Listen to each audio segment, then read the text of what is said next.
Good afternoon, members. It is the appointed time and we have a quorum. Before we start, allow me to give Mr. Chen Xiuhong a very warm welcome back to the panel on environmental affairs. I have still yet to give in my New Year wish to you yet, so I wish you good health for this year. Item 1, information papers issued since last meeting. There are 3 prepared by the Secretariat. They have been set out on the agenda. 2 items for discussion at the next meeting. Let us first invite the administration to come in.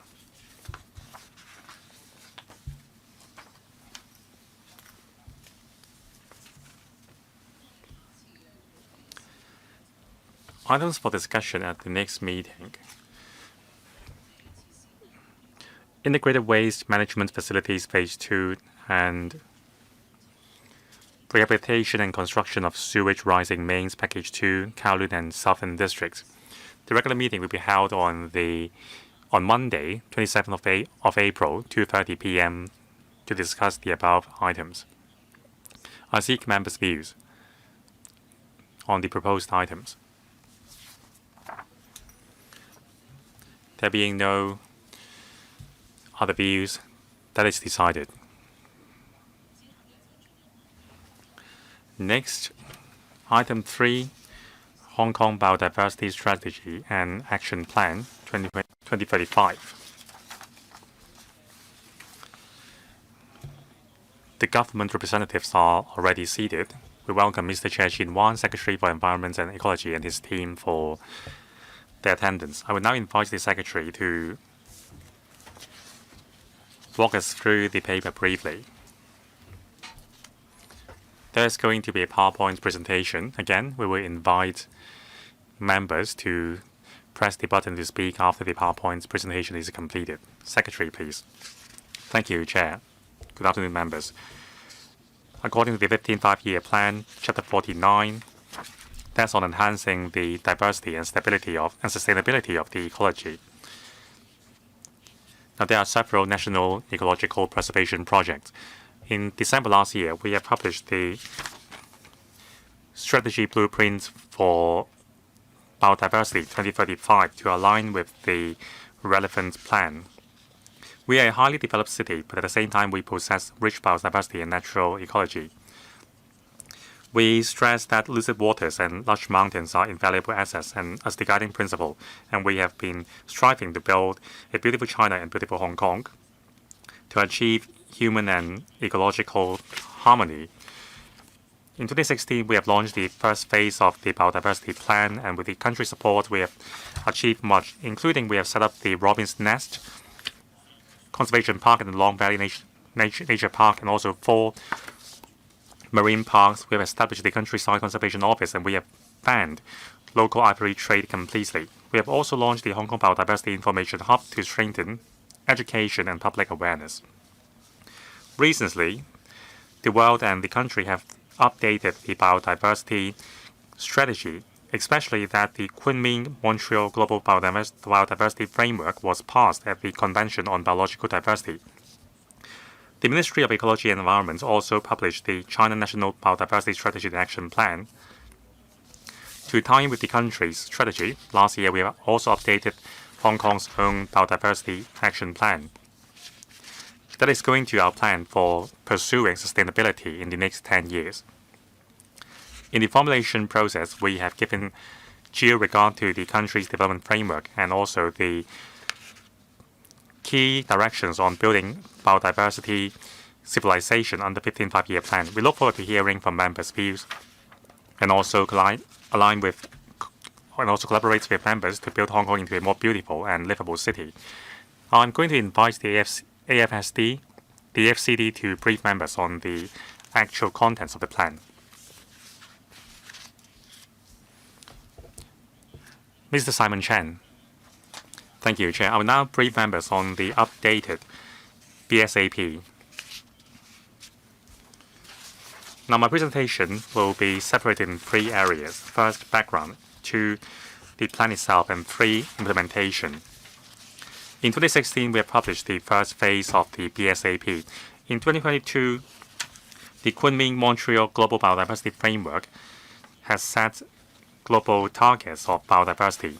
In 2024, the country has updated the National Biodiversity Strategy and Action Plan, and the Bay Area has been designated as a key strategic area with more collaboration. Now we have aligned with the country's goal to make plans to fulfill our obligations. We have conducted a consultation between May and July last year, and we have updated the plan in last December. In updating the plan, we have made reference to the Kunming framework and also the country's national action plan. Having regard to our own resources and financial situations, we have set targets for the next phase. The updated BSAP will align with the country's 15th five-year plan, in particular the emphasis on ecological preservation. In the next 5 years, we will focus on enhancing the stability, sustainability, and diversity of our ecological system and establish a city where human and the ecology can thrive in harmony, and also align with the country's overall direction in building a green civilization. There are 10 overall targets to be achieved by 2035 to make Hong Kong a livable place where humanity and nature coexist in harmony. First, refining policies, regulations, and frameworks. 2, expanding network of effectively managed protected areas. 3, mobilize societal efforts in habitat restoration. 4, strengthening protection of endangered species and against poaching and trafficking. 5, managing invasive alien species. 6, enhancing our position as an international green finance hub. 7, reduce pollution and establish circular economy. And 8, widely adopt nature-based solutions or NBS and upgrade urban blue-green spaces. 9, enhancing public knowledge and community participation. And 10, launching biodiversity positive joint initiatives. Now the plan will span across 10 years, across 4 areas and 30 priority actions and 81 priority projects. Area 1, nature conservation. We will implement nature conservation initiatives. Priority actions include establishing new protected areas and wetland conservation systems and exploring other effective measures. We will also create more country parks and marine parks, and we will restore degraded ecosystems, for example, coral reefs and also wetland systems. We will revitalize rural countryside, and through the Countryside Conservation Fund, we will extend the coverage of protected areas. Area 2, deepening mainstreaming. We will promote biodiversity measures to the public so as to establish a thriving city where humanity and nature can coexist. Priority actions include promoting community and education projects together with NGOs, encouraging corporates to adopt the framework on disclosing biodiversity risk, fostering circular economy models, promoting sustainable agriculture and fishery practices, and ecotourism in new development areas. We will also promote sustainable ecotourism and make assessments on the handling capacity. Area 3, capacity building. We will enhance individual and collective efforts to mobilize each individual and institution to contribute. Priority actions include sustained collaboration on knowledge, research, and data sharing, and building local depository of biodiversity. We will also deploy drones, AI, IoT, and other analytic tools to enhance enforcement effectiveness. In the Northern Metropolis, we will establish a research center for advanced fisheries.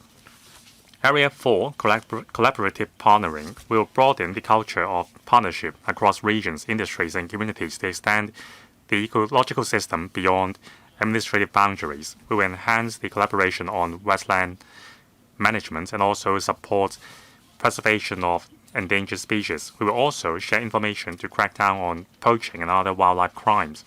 We will also foster cross-region and boundary research experience sharing, and also cross-boundary youth training to nurture a new generation of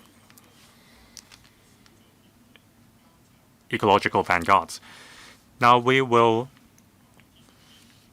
monitor the progress of the implementation of the BSAP and also report to the Advisory Council on the Environment and the panel. We will also gauge our performance according to international index. We will also set KPIs, including the conservation area size and also the management of blue and green areas. We will also disclose the information through easy-to-understand flowcharts on our website. Now, through international platforms recognized by the Convention on Biodiversity, we will tell good stories of Hong Kong's conservation story. Sustainability and ecological robustness are the foundation of our development. It is also a response to people's aspiration for better life. We will collaborate with all stakeholders to implement the actions responsibly. Thank you. Thank you, Mr. Chan. The floor is now open to members' questions. Each member will have 4 minutes, questions and answers included. The first one, Mr. Chen Xiuhong. Chair, the country has been striving for the peaceful coexistence of humanity and nature, and also the principle of lucid waters and lush mountains are invaluable axes. Now, recently, the central government has launched the Ecological and Environmental Code of the PRC. So the update to the BSAP 2035 is an active response to the country's plan, and I support it. 2 questions. In August 2024, the Hong Kong SAR government has signed a memorandum with the Shenzhen municipal government on the co-development of the Wutong Robin's Nest Ecological Corridor. That's the Wutong Mountain, Shenzhen, and Robin's Nest Hong Kong Ecological Corridor. That is a key project for enhancing collaboration on enhancing the connection between the 2 biospheres. Now, concerning enhancements to the management of local wetland network, what's the progress of developing this Wutong Mountain and Robin's Nest Ecological Corridor? Ecological systems are not bound by administrative boundaries. In managing this ecological corridor, in terms of sharing ecological data and joint monitoring, is there a regular mechanism? Will the government consider using advanced technology, for example, AI, satellite remote Internet of Things network, to establish a real-time monitoring system for ecological data? Now, on NBS, that's nature-based solutions. It requires much cross-departmental collaboration.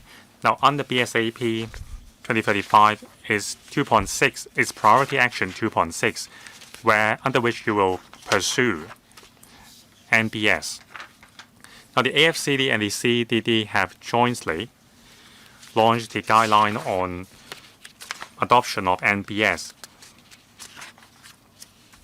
Now, that marks an important step in embedding ecological elements in our city building. Now, concerning the actual implementation of NBS, in large-scale infrastructure projects like the Northern Metropolis, how does the government ensure that NBS is a mandatory option or mandatory strategy adopted by different departments? And what about the standard setting? Thank you. In a moment, I will invite Mr. Simon Chen from the AFCD to give a detailed reply. First, on our work with Shenzhen. We have a task force set up with the Deputy Mayor of Shenzhen. Under that task force, we have a few working groups. We hold 2 meetings every year with the Deputy Mayor to discuss our work. Now, the work includes the Wutong Mountain Robin's Nest Ecological Corridor. In a moment, my colleague will have more to say. On nature-based solutions, the AFCD and the CEDD have prepared the design guidelines. This is about fostering and applying the guidelines to the northern metropolis. So on that, we have started the promotion efforts. Let's see if my colleague has more to say on this. Mr. Simon Chen. On the Eco Corridor, involving Wutong Mountain and Robin's Nest, as well as the Shenzhen Bay wetland, we're taking forward the work on eco-surveillance and database as well as exchange of data. As a next step, we will proceed with the habitat improvement. Now for the Deep Bay wetland, we have a cooperation agreement with Shenzhen. That agreement covers conservation and data exchange. So that work is underway on nature-based solutions. As Mr. Chen said,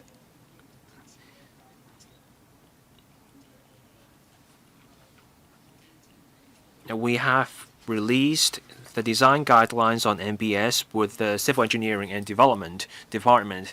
So in planning and developing the northern metropolis, we have to adopt the guidelines when we plan and pursue development in the NM. So in the NM, we will have the first wetland conservation park.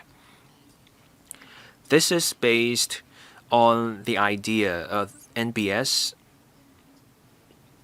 On project design, we will also adopt NBS.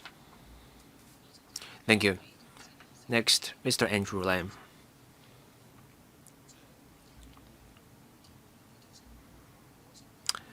I welcome the proposal. I see many layers in the proposal, and the proposal covers many aspects.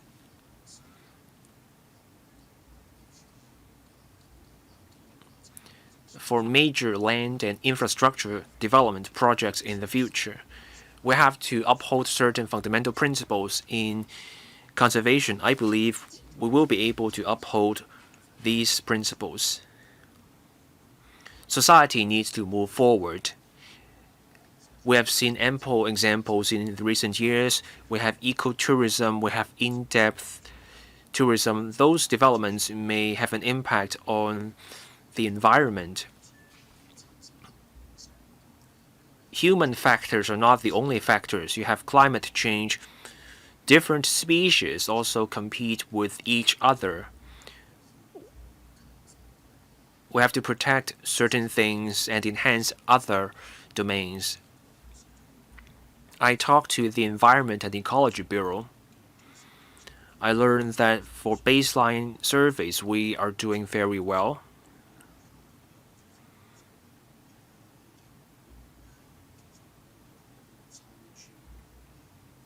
In the future, can we look at the human impact, the human-induced pressure on the environment? Can we also look at the pressure on the environment because of different species? I've often brought up mangroves. Mangroves can grow fast, but mangroves can also undermine the existing environment. Do we have a long-term monitoring scheme so that we can have an appropriate measure of conservation and efforts along those lines in the future? Secretary, my colleague from the AFCD will discuss their work in detail in a moment. I want to make a broader point. This is about the work of the Environmental Protection Department. 2 years ago, the EPD adopted a new approach to environmental impact assessment. That approach is world-leading. We had many such impact assessments in the past. We came up with a database containing the impact assessment. That database gives us an overall picture of our environment. We can also track changes over time. The database also means that business proponents and businesses can tell early on what ecological issues they should look out for early on.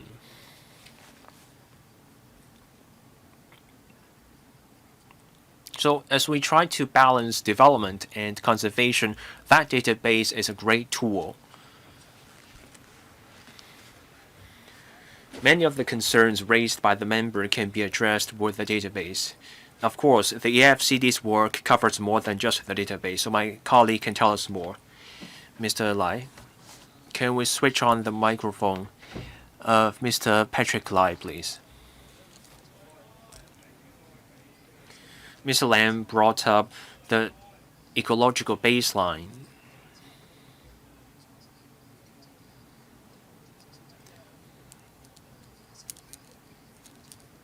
On ecological surveys,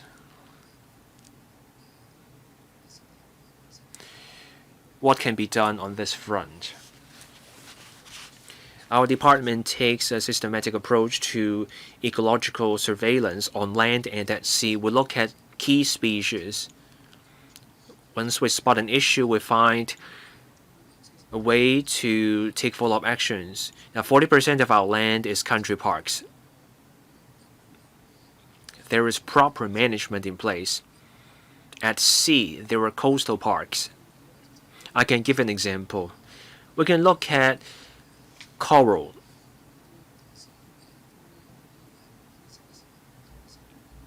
Committed citizens do coral reef surveys. There are human factors and also ecological factors affecting coral. Climate change is one example. We have heard about coral bleaching in recent years, and then at the Hoey Park, we see encroachment. So sea urchins ate the coral, reducing the coverage of coral. Once we spot that, we take steps. Now let me return to the example of the coastal park. We try to control the population of the invasive sea urchins to reduce the encroachment on the coral. And we try to repair the coral in the Deep Bay, or rather Hoey Coastal Protection Park. So that's an example of how we try to repair the damaged ecological systems. Mr. Lothar Lam, I welcome the updated strategy and action plan in an effort to continuously enhance such efforts. Artificial intelligence can be applied to ecological efforts. We can analyze and track different species with AI. Last year, at the wetland park, there was an AI-powered bird monitoring system. We could monitor the population and species of birds round the clock. That gave us a real-time picture of the situation. Now, the updated SAP also mentions the use of drones and satellite technology for monitoring. So what are the specific work plans? The 2016 Biodiversity Strategy and Action Plan also mentioned a threatened species list. So that would help us understand how those species are doing, and that will help us allocate resources and set our priorities. In 2018, an expert panel was set up for assessment.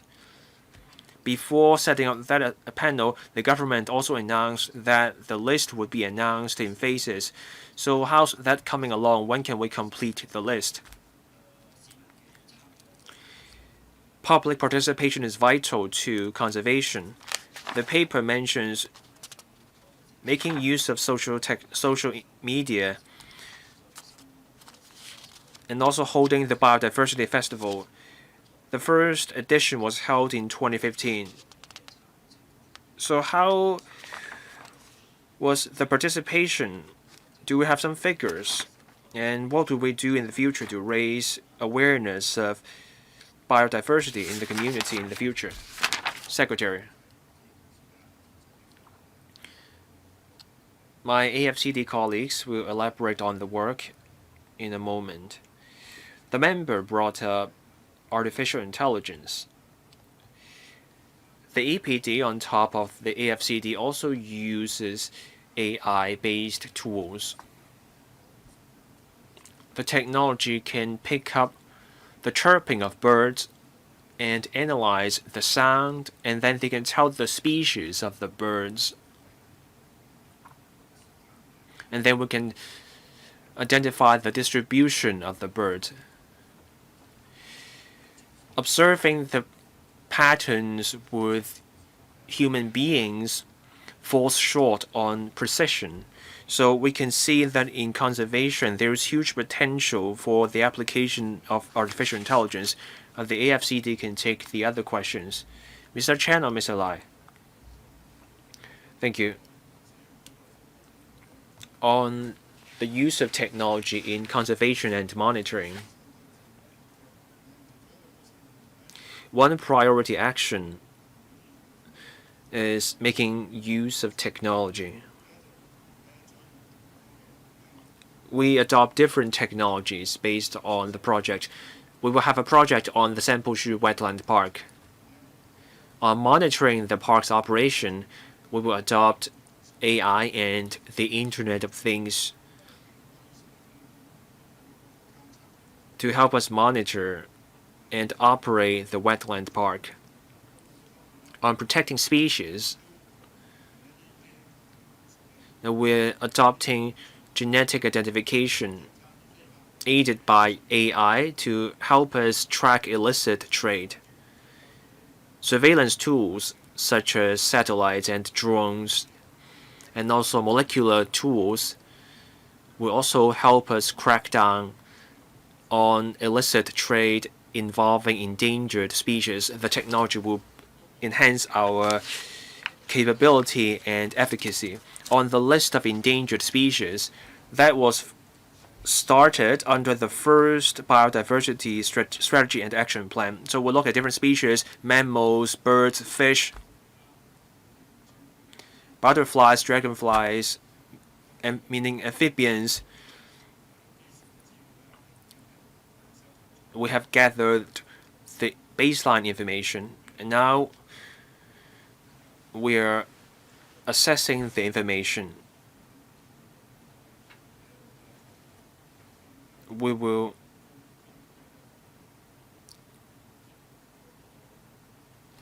release the findings about the levels of endangerment on biodiversity, publicity, and education. We did much under the first phase. We worked with different organizations on public education and publicity.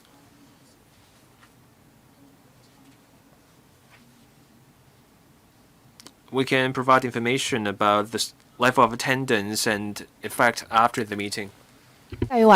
Ms. Vivian Kong. Thank you, Chair. Now, the BSAP aims at enhancing cross-disciplinary and boundary ecological preservation on the premise of balancing economic development and conservation, and also cross-disciplinary collaboration. Does the government have planned to collaborate with the tourism sector to promote our ecotourism and sustainable tourism, and tell good stories of Hong Kong in terms of our conservation work? If there are such plans, what are they? If not, will the government consider formulating these plans of collaboration? Secretary. Thank you, Ms. Kong, for your questions. The EEB and the AFCD focus our work on conservation.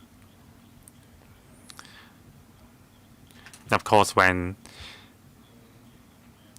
our habitats are properly conserved, then it would attract more tourists. So we do agree that we need to showcase our beautiful wildlife to the world. Now, despite that, conservation is our priority. We have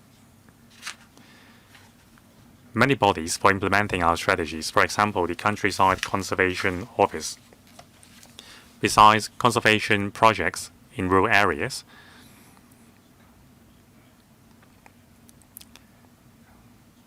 there's also opportunities to organize festivals in rural areas to celebrate, say, the produce from rural communities, and also showcase the beautiful rural countryside of Hong Kong to tourists. There is much opportunity to explore. So we will brainstorm these ideas with stakeholders in the tourism industry. Maybe we can organize guided tours to showcase these products. We look forward to collaborating with different industries. However, our focus is still on conservation.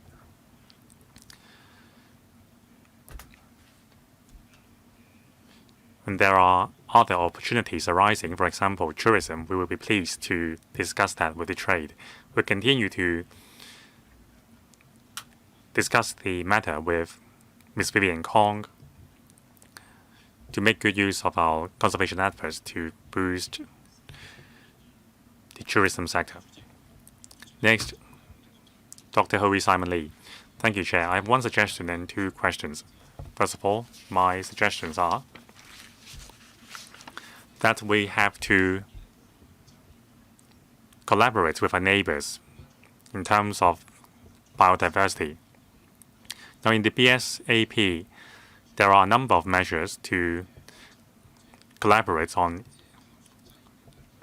conservation within the Bay Area. So I believe that we need to align our ecological laws with other Bay Area cities to enhance the resilience of our institution. Collaboration in terms of legislation is required. Now, first of all, about the timetable of the implementation. There are 30 priority actions, not to mention the 81 priority projects. So I think this is quite aggressive. Of these priorities, we need to find the ones which are most urgent. Now, all the projects are very complicated and require substantial funding. So as the government estimated how much funding will be required. Second, the Convention on Biological Diversity sets a target to protect 30% of our oceans. So we have to set a target in line with that. Now, in Hong Kong, only 5% of our waters is protected. So what is our target in terms of marine protection? And what will the impact be on sea traffic and also existing sea routes? Will there be compensatory plans for the vessels? Two questions. Secretary. Thank you, Dr. Lee, for your suggestions. I will defer to the FCD to respond to your suggestions.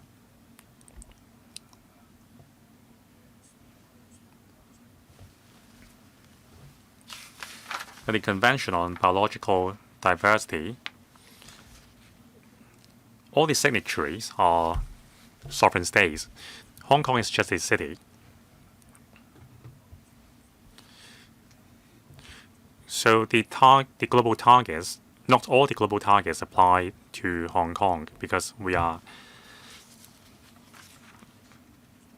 participating in the capacity of a city. Now our waters is quite small. And there are lots of sea routes in our waters. There are lots of fairways as well. So of course we need to align ourselves with the national targets, but we have to give regard to our own strengths and situations. We will designate more country parks on top of the existing one. So for the other specific measures, I will defer to the AFCD. Mr. Lai. Thank you, Chair.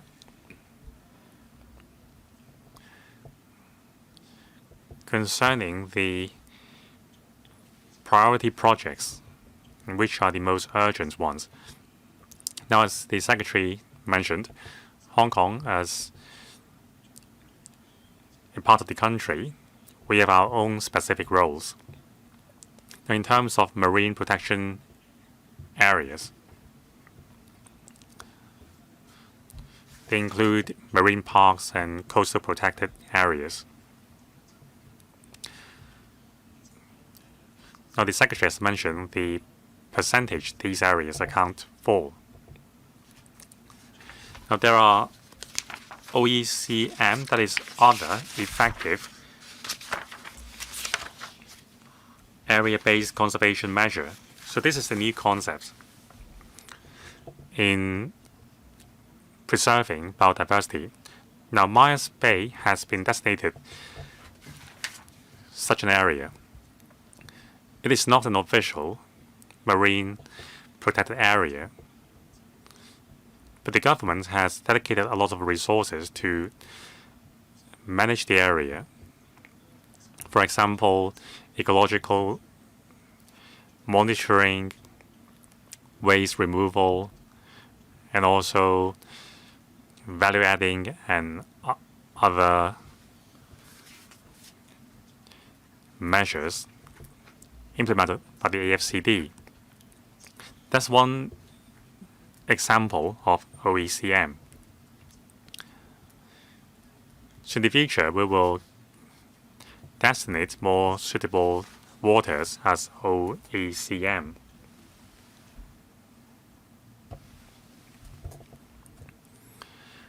We will designate more important ecological areas as OECM and marine protected areas. For example, Sharp Island, where there is a beautiful coral reef settlement.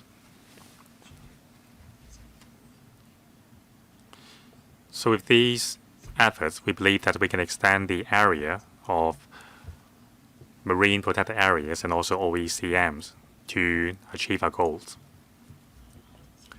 Next, Mr. Bill Tang. Thank you, Chair. 2 questions.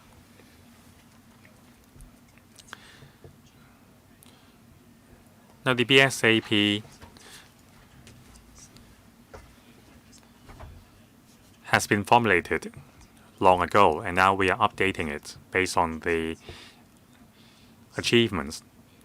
Now, the country has set restrictive targets on ecological policies. For example, forest areas has to account for at least 25% of the country's areas. Now, there is much opportunities to explore in the northern metropolis, for example, Westland. Now, the question is, if we speed up the development in the northern metropolis, how can we balance conservation simultaneously? I believe more explanation is required from the government to reassure the public. And second, there are lots of specific measures to conserve the ecology. For example, coral reefs. You said you would control the number of sea urchins. Now, we are also concerned about the number of wild boars. So, of course, the government has to prioritize citizens' safety. However, according to the AFCD, over the past few years, the number of wild pigs or wild boars being handled by the AFCD has dropped compared with the peak. So, from the perspective of control, it may be an opportune time to adjust our policies on wild boars in urban areas. We need to be dynamic in responding to the issue. It is also related to our topic today, that's biodiversity. In terms of controlling the number of wild pigs, what should we do? Secretary. Thank you, Mr. Tang, for your questions. The overall development plan of the Northern Metropolis has already included the concepts of ecology conservation. It is a key to the blueprint. In the eastern part of the Northern Metropolis, it will be an important blue and green belt. And we have already designated Robin's Nest as the latest country park in Hong Kong. In the western part of the Northern Metropolis, there will be a major wetland conservation system. In the first phase, the Sanpo Shu Conservation Park will be developed. Initial works are being conducted. So in the overall plan of the Northern Metropolis, conservation is key.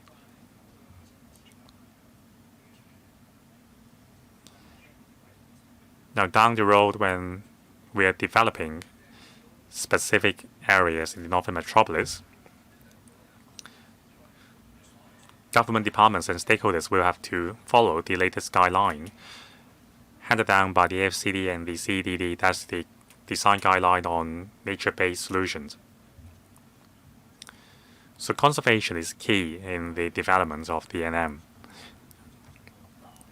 I will defer to the AFCD for more details on that. Now, over the past few years, wild pigs have injured a large number of citizens in Hong Kong. In year 2022, there were 36 injuries. And in the first 3 months of this year, there were 2 such cases.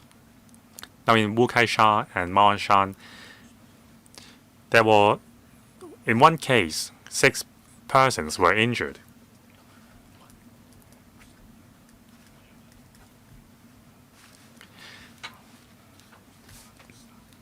So the key is not about the number of wild pigs.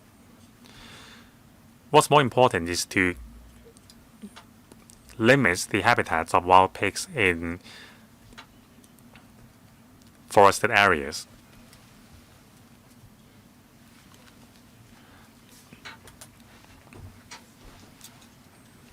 Mr. Lai, Mr. Chen.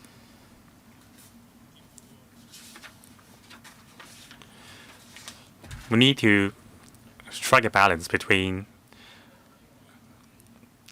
control of wild pigs and people's safety. Now, wild pigs' habitat is the countryside. Now there are more nuisances because we are infringing on their habitat. So our strategy is to strengthen enforcement and also improve education to raise awareness.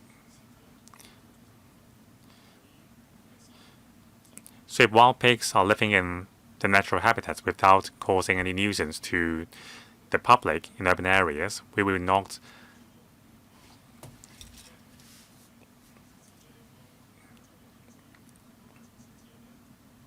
leave them alone. Now with our efforts, back in 2022, the number of wild pigs was 1,830. Now in 2024, the number has dropped to 900. But there are still many wild pigs in Hong Kong because the number of complaints concerning wild pig nuisance in urban areas is still substantial. However, with our efforts, the number of black spots and also cases injured has dropped. In 2022, there were 42 black spots. After our effort, the number has dropped to 9 in year 2024, a drop of 80%. Now, cases of injury, there were 36 in 2022. Last year, there were 4, a drop of 90%.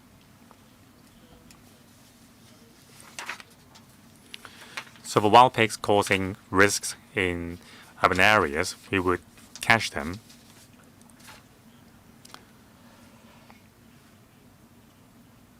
And also we would enforce the law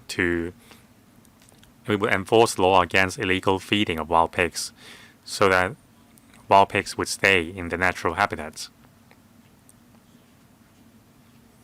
So we expect that the number of wild pigs requiring our handling will continue to drop.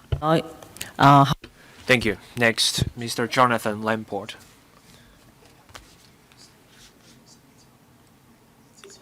I support the biodiversity strategy and action plan. I have some ideas to share with the officials. Last December, there was an application guide for guest houses in rural areas, so that's about relaxing the rules for village houses and also fire safety, etc. Village houses can become guest houses. Can we have support facilities in rural areas without village houses? Hong Kong is a beautiful place. For those who have been to other parts of Asia, will see beautiful farms, restaurants, and also souvenir shops. Hong Kong, however, lacks support for nature from the side of businesses. You may have the great outdoors and some simple snacks, but can we offer visitors more options? Now we have the Agri-Enjoy and the Fish-and-Enjoy schemes. Those schemes come with restrictions. The customer serving areas have to be very small and you cannot have naked flame, so you cannot have a sizable exhibition area. You end up with very small farms. Small farms cannot become landmarks. So for the Four Peaks initiative, we can allow more businesses in rural areas. Now, for degraded farmland, we can open up the areas to businesses. As long as the applicants can show their operation will not affect the environment, we should allow low-density shops. And we can have conservation, and that can also become ESG for businesses, and that will provide business incentives. And then green efforts can become a trademark of Hong Kong.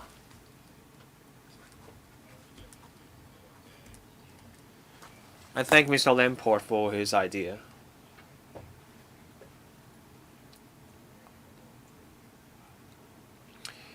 Now, for the Environment and Ecology Bureau and the departments under our bureau, our focus is on conservation, but we can look into ways of supporting the community's development on areas such as tourism. So we're discussing ideas. We talk about streamlining rules, and that's why we came up with the particular scheme mentioned by Mr. Lamport about restaurant licenses for businesses in rural areas. That's our broad direction. If there are specific needs and suggestions, we will carefully consider those ideas. I thank Mr. Lamport for his ideas once again. As we streamline rules, licenses are involved. Such work involves multiple departments, and we have to involve different departments. We have to go through procedures, and that will need time. So we can talk about that and look into ways to further streamline the rules. Mr. Aaron Bach.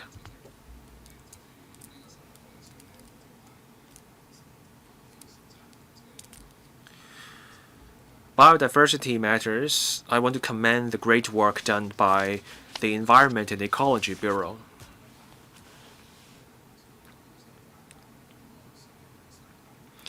Our magnificent coastlines are in the east of the New Territories. In the western part of the New Territories, we have Deep Bay and also the Ramsar wetlands.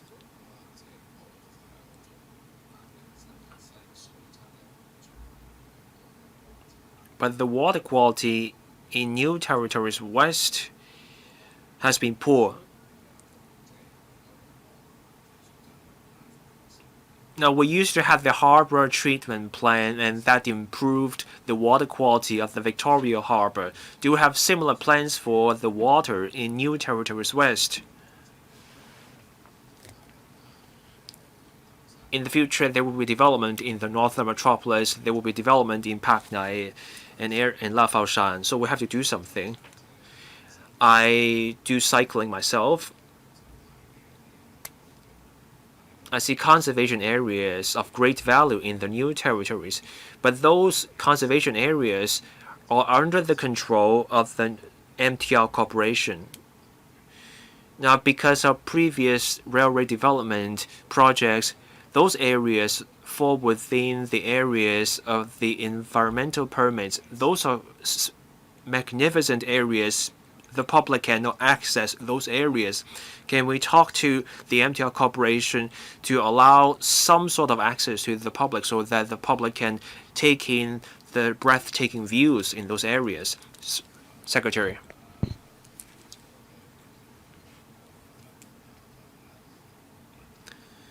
In Loch Marchal, there's a conservation area. So that's part of the Loch Marchal Spur Line project. The MTR Corporation had to repair the wetland as a form of ecological compensation. I visited that area myself. That's because we're working on the Sanpo-Shu Wetland Park, so we want to learn from the experience in Loch Marchal. Loch Marchal is a success story. There are now way more birds in the area, and the number is still going up. So the conservation is a major success. So I talked to the MTR Corporation. So they will take it one step at a time. Maybe they will first allow students to visit the area and then gradually allow more people to visit the area. They do have such plans. So they will take things one step at a time. Now, on water quality, this is a more complex issue. Now, let's look at Hoey or Deep Bay. We have a zero emission requirement. So the sewage cannot be discharged into Deep Bay. Shenzhen adopts a similar practice. So the water quality is pretty good. The water quality has to be good enough so that you can do oyster farming. There's one issue though, and that is organic nitrogen, rather inorganic nitrogen. The concentration is an issue. Why? This has nothing to do with Hong Kong. It has nothing to do with Shenzhen. This is because we are at the estuary of the Pearl River Delta. In the upstream area, there are human activities. So the inorganic nitrogen reaches a high level of concentration by the time the water comes to the estuary. The water quality is not that bad. So we're now trying new approaches. We're exploring new ways of assessing the water quality at the estuary instead of using the traditional way, because if you look at the inorganic nitrogen concentration, it will be high. So we're trying out new things. We are working with Shenzhen on this. They want to turn that area into a national level Bay Area too. So we are looking for a new area to assess the water quality in an estuary. If we can do that, that will give us a way to produce more objective assessment. Thank you, Secretary. Next, Dr. Junius Ho. Thank you. I support this scheme. There are 10 objectives in the paper. I support them. 3. Strengthening conservation. 5. Managing alien invasive species. 9. Raising public awareness and boosting community participation. These goals are fine. These objectives accord with the law on ecology and conservation of our country. Our country wants to become a prosperous, ecologically and culturally advanced, strong and a beautiful country. That's fine. So how do we get there? What should we set as key performance indicators and what should be our priorities? We also talked about wild boars. We also talked about sewage. All these factors are part of the question about the environment. But what should we work on first? How should we set the KPIs? I want to share some thoughts with you. Something we did well, but then we slowed down on, is planting trees. You plant the trees, in 10 or 8 years' time, you will see a forest. But now we have done little to plant more trees. We have done little. There is little interest in planting trees. We should plant trees all over the hills. Now, on invasive species, there's a kind of flower. They encroach on trees. So each year we should reach a certain number. I need figures. I don't know if this is purely scientific. Getting rid of some of them is better than nothing. So this is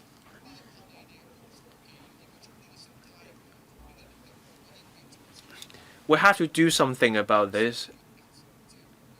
We have to nip these species in the bud. Now, it's about the stench in the seawater. Now, we talked about deep sea. Maybe it has to do with the landfills. And I was talking about Mecania when I talked about invasive species. Now, on Route 3, before you reach the Stonecutters sewage treatment facility, at the entrance to the Western Harbor Crossing, you can smell the stench. We tried many things. We tried to repair the drains, but now the stench is there. So I would like to see 3 things done. First, deal with the stench in the harbor, and we should plant trees everywhere so that we have more forests. And also, we deal with the invasive species. Can we put these 3 tasks first, and can we have quantifiable indicators? These are my ideas.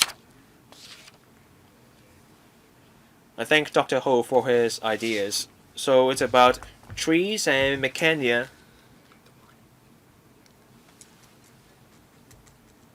So much has been done on this area. On the stench from the sea, the policy address last year laid down a goal. In the water we discharge into the Victoria Harbour, there are black spots with stench. We have to reduce the stench by 80%. In Chunwan, and then also in Hong Kong Bay outside Kai Tak Sports Park, we have reduced that by 90%. There is marked improvement, and we will keep working on this. So these tasks are top of the list with clear indicators on planting trees and also invasive species. My colleague from the AFCD can tell us more. Mr. Lai. First of all, thank you, Dr.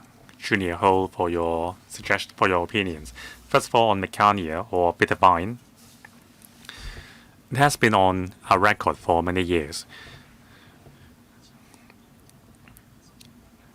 Now, back then, when agricultural activities were busy, there were very little bitter vine plants because the farmers would weed them. Now, when agricultural activities have died down, bitter vine or Mecania began to blight our ecosystem. Now the vine would strangle the trees. So we have issued a practice note to alert the relevant horticultural companies. So in dealing with bitter vine, they do have their flowering and seeding season each year. You need to align the weeding of bitter vine with the seeding and flowering schedule. Otherwise, the seeds would have been spread.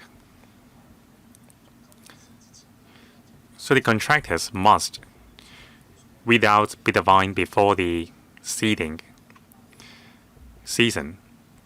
So of course the AFCD is the main responsibility holder for weeding out bitter vine in our country parks. And our efforts have seen much progress.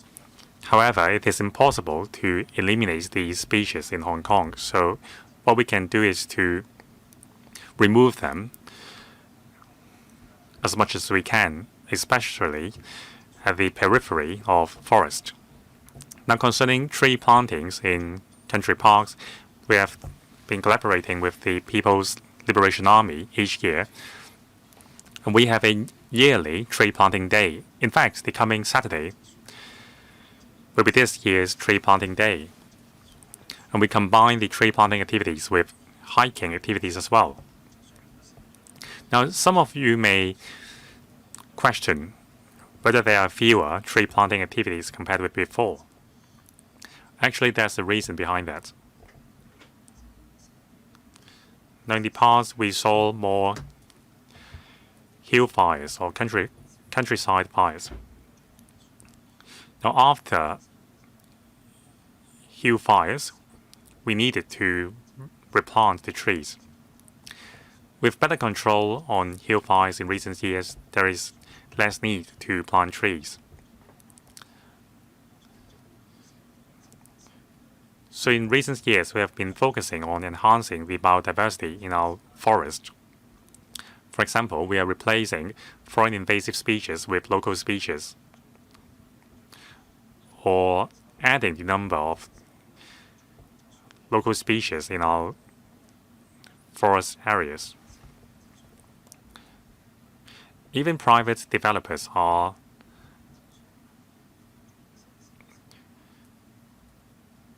erecting urban forests in their developments. Now, the Northern Metropolis is also a great opportunity. Now, the Keduri Farm is now identifying places for tree planting in the Northern Metropolis. So there are other government departments and private bodies conducting tree plantings. Next, Mr. Jonathan Leung. Thank you, Chair. Now, conservation is closely related to ecotourism. The Liberal Party supports the PSAP. I have some questions and suggestions on two aspects. First, wildlife. Now, there are several species troubling citizens that includes monkey, wild boars, and feral pigeons. Now, I thank the government for amending the law in 2024 to ban illegal feeding of feral pigeons. However, it seems that enforcing the law is difficult.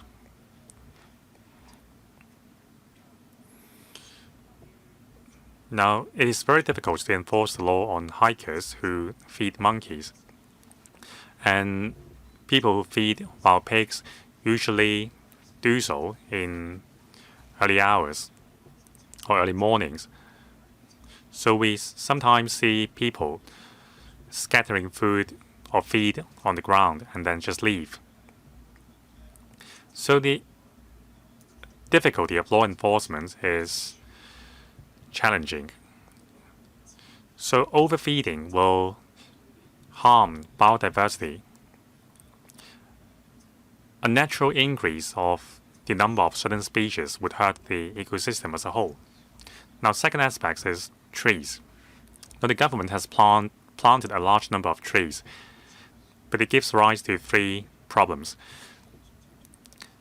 Now, sometimes after typhoon, we see toppled or uprooted trees, and their roots are extremely short.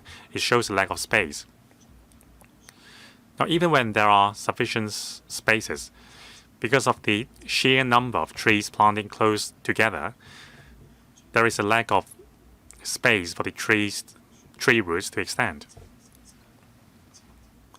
Now, different stakeholders have been planting trees, and usually trees planted by the LCSD or venues managed by the LCSD would see better tree qualities. But sometimes we can't say the same if the areas are managed by other departments. Tourists often ask why the quality of trees differ so much just a street apart. So I think we need to have a centralized mechanism to monitor the quality of trees. Secretary, thank you, Mr. Leung, for your views. There is a tree office under the Development Bureau. It is responsible for the issues you have mentioned, so we will convey your suggestions to the office. Concerning illegal feeding of feral pigeons, wild pigs, and monkeys, I will defer to the AFCD. Mr. Chen. Concerning feeding of wild animals, in year 2022 and 2024, we have amended the law, that's the Wildlife Protection Ordinance, respectively, to ban illegal feeding of certain animals. Since the enactment of the legislation, the AFCD has been enforcing the law with other departments. It is true that we have encountered some difficulties. So besides joint enforcement operations, we are using new technologies, for example, CCTVs and also AI-assisted systems to enhance our enforcement. Now, since the enactment of the territory ban on illegal feeding, altogether, 453 fixed penalty notices have been issued by different departments, and there are 35 prosecution via summons. So it shows that the government has done a lot to enforce the law, and fewer cases of nuisance have been reported. Still, there are still some feeding black spots, so we will continue to strengthen the law enforcement at these black spots. For example, black spots of feral pigeons and wild pigs nuisance. More joint operations will be conducted to crack down on the illegal behavior of feeding. Mr. Perry, thank you. Concerning the PSAP 2035, I fully agree with the overall targets. Now, besides the 10 overall targets, I particularly agree with a vision that is make Hong Kong a sustainable and livable city where humanity and nature coexist in harmony. That's the ultimate goal. Now, there might have been different interpretation to the concepts of conservation. Now, some consider that making a place inaccessible by any means of transport would be conservation. But I rather agree with the vision laid down in the paper. Now, whether in the Northern Metropolis Development Plan and also the destination of more country parks in Long Valley and Shampo Shu, these are great progresses. Now, on top of that, the famed Maple Park is also a prestigious country park, and the Deep Bay Park is also of top quality.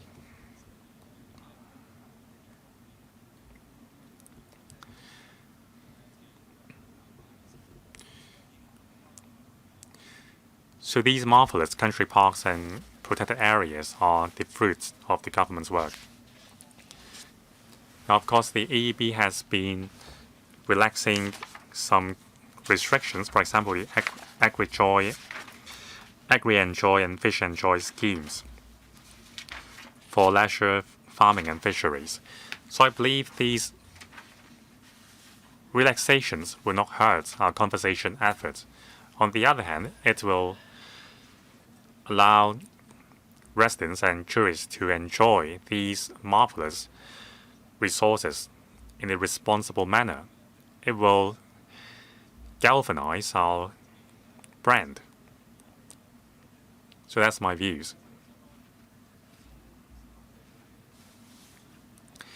And concerning the issues of wild boars and feral pigeons mentioned by my colleagues,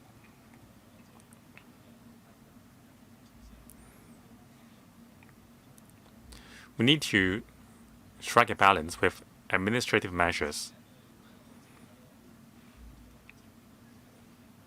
Now, when I was working in the Lambton district, I saw many cases of nuisance of wild pigs in housing estates. Now, in the past, residents in the new territories would team up and hunt down wild pigs themselves. Now, I believe that we need to be innovative and creative in protecting the wildlife while conserving the biodiversity. Secretary, thank you, Mr. Yu, for your support. Whether on land and at sea, we will continue to strengthen our efforts to protect the biodiversity and achieve coexistence in harmony between human and nature. So concerning our new measures, I will defer to the AFCD. Mr. Chen, thank you, Mr. Yu, for your questions and suggestions. Concerning wild boars, our ultimate goal is for them to return to their natural habitats. Now, the main culprits of the problem is illegal feeding, which attracts wild pigs to urban areas. So, the most important measure is to enforce the law on feeding ban. Without illegal feeding, wild pigs will stay in the natural habitats. They will not come to populated areas because this is not the natural habitats of wild pigs. So we need to return wild pigs to their habitats. So besides catching wild pigs who frequently come to populated areas, another important measure is to enhance public education. Feeding will attract wild pigs to populated areas, causing risks and nuisances. Now our efforts are yielding results. For example, the number of black spots of feeding and cases of injuries caused by wild boars have dropped significantly. So with our continued effort, there will be fewer and fewer nuisances caused by wild pigs. Now it's my turn.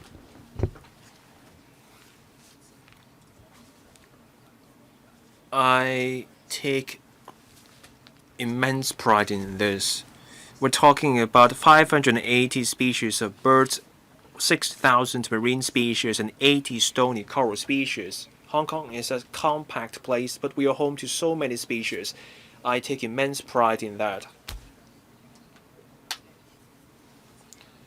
Members have brought up how we can reconcile development with conservation to achieve coexistence, peaceful coexistence between people and nature. We have to start with education. We have to teach children about biodiversity.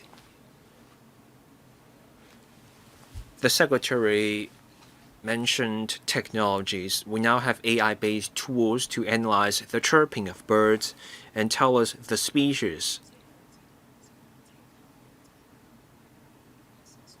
Can the Education Bureau and schools access the information? Can we share the technology with schools? Schools do mainland exchange tours every year, so can we make it mandatory for schools to do these tours for students to find out more about nature? We used to have tree planting exercise. Trees are top of mind for us. Just then, Mr. Chen discussed wild boars 3 times. He talked about enforcement and how the case count has gone down, but I have yet to hear how we can return the wild boars to nature. I get it. It started with people feeding the wild boars, and that's changing the foraging habits of boars. So how do we lure the boars back into nature? Is it because the food in the trash bins is better than that's on offer in the nature? Can we plant more crops in nature that are attractive to wild pigs? Thank you.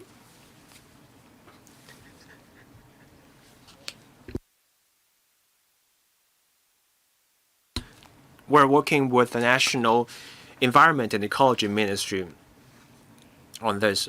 We're making documentaries on beautiful China and beautiful Hong Kong, and we're showing these videos at schools. We also have officers telling students about such development. We teach students about the importance of conservation.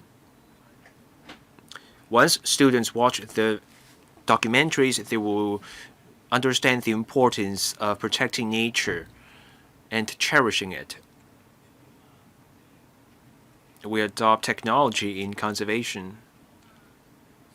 Indeed, some schools have arranged visits to facilities where such technology is on display, so we will promote such efforts further.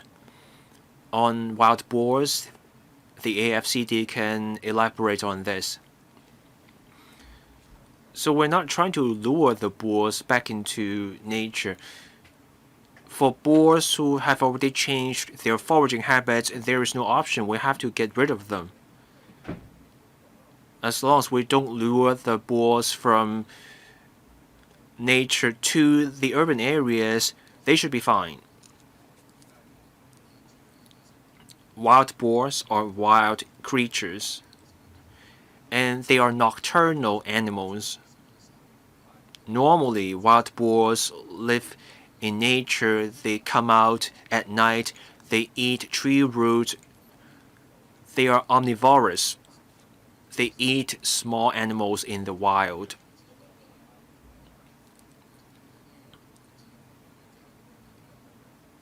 So boars appear in places like country parks. There's a reason wild boars appear in urban areas causing a nuisance. That's because people feed boars. Food for human beings is more nutritious, so once boars try human food, they come back for more. So the boars keep coming back to urban areas and consume food for humans.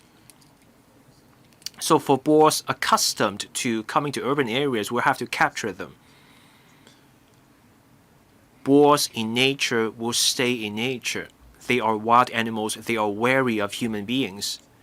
Without human food, those boars do not show up during daytime. We now see boars coming out during the day. That's because of a change in their foraging habit. So to change this situation, we have to do something about feeding of wild boars by human beings. We stop the feeding. By instinct, wild boars show up at night. In the past, we did not see wild boars in the city because boars used to simply forage in the wild. You mentioned country parks. It is not necessarily that people feed wild boars in country parks. Maybe it's the trash bins. So we have to be careful about where we place the trash bins in country parks. And maybe we should remove the trash bins in country parks. We have to think about this. We want harmonious coexistence between humans and nature, but there is tension.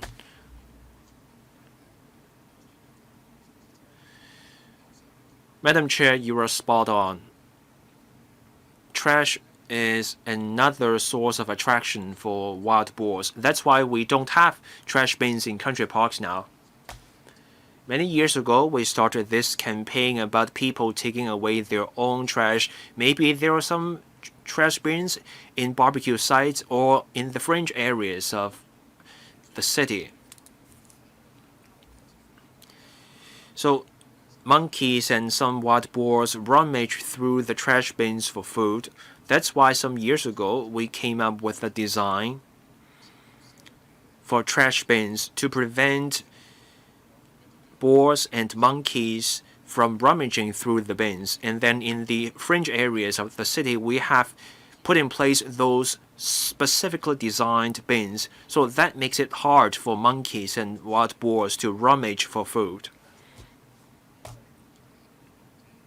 So at black spots or areas where monkeys and boars may rummage the bins for food, we have put the new bins in those areas. That's to further reduce the incentive for the monkeys and boars to visit those areas. And we will keep up the effort. If there are no further questions on this item, we'll move on to the next item. Next item, a modification and upgrading of Shatin Transfer Station. And now invite the officials to join us.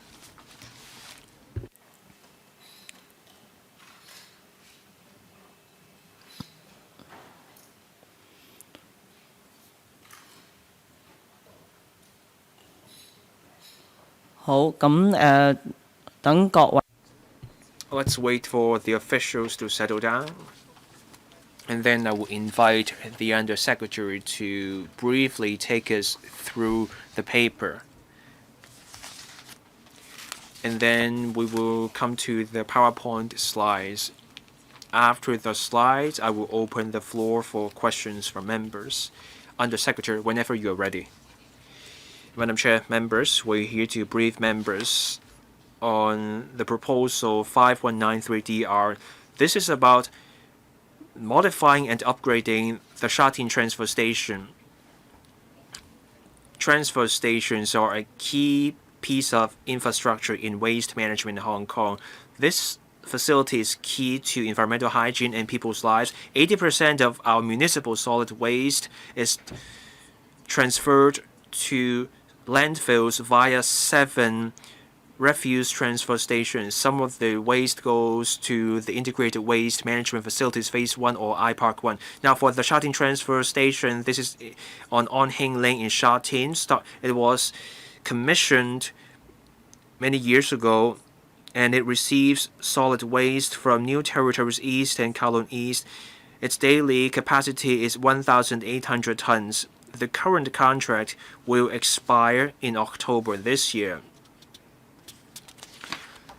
The EPD engaged a consultant. Since this transportation has been in operation for more than 30 years, the facilities are aging and there's significant wear and tear. Modifying and enhancing the facility will mean better environmental performance and operational results, and that will also lead to a better appearance for the facility. So in terms of the cost, in money of the day prices, the project cost is projected to be $726.8 million. So after the finance committee approves the proposal, we will start the works, and that project is expected to be completed in 5 years in phases. During the works, the transfer station will remain in operation to make sure we keep providing the waste transfer services.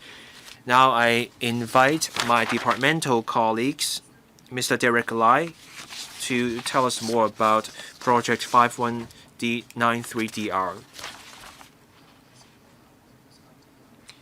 Now I will take members through the project about modifying and upgrading the Shatin transfer station. We propose upgrading 5193DR to Category A at an estimated cost of about $726.8 million in money of the day prices. Next slide. Now, some context. This is a transfer station on Onhing Lane in Shekmun, Shatin. This station opened in October 1994, so that facility has been in operation for more than 30 years. The Undersecretary has told us about where the waste comes from for this station. Now, our proposal and justifications. We are making this proposal because this is a facility in operation for more than 30 years. The facilities are aging, there's wear and tear. Every now and then you have machinery breakdown, and that's hurting operational efficiency. The upgrading works will improve the operational efficiency. That would mean better service and better environmental performance. The current Shatin transfer station makes use of the 40-foot platform. So we move the waste to the New Territories Northeast landfill. We use the platform to dump, or the tipper to dump the waste. That platform or tipper has been in use for a while, so there's aging. The 40-foot tipper also comes with its own safety risks. So we would like to take the opportunity of this project to phase out the 40-foot tipper, and we will not use the tipper anymore. Instead, we will use the 20-foot cargo containers instead. That's to support future waste transfer, as you can see from the image. Now, when you use the 20-foot waste containers, you use the 20-foot containers, and also you use the automated transfer vehicles. Such vehicles are already in use at other transfer stations. You can see that in use at landfills and also iPark. So we will take the same approach as what we have at the iPark. We will use the 20-foot waste container, and that will meet the requirements of iPark 1 in the future. Next slide. Now there are a few highlights. First, purchasing and replacing the machinery for waste processing. So the first step, well, we will take the 3 compactors at the Shatin transfer station, meaning we compress the waste into what can fit into the containers. Instead, we will have 6 compaction machines, and that means you will have 6 compaction machines working at the same time, and that will speed up the work at the transfer station. Next slide. Besides replacing the compressors, we will also replace all the waste containers and also the tractor and trailers. So we will replace the 40-foot waste containers to 20-foot ones. Tractors running on the roads and also the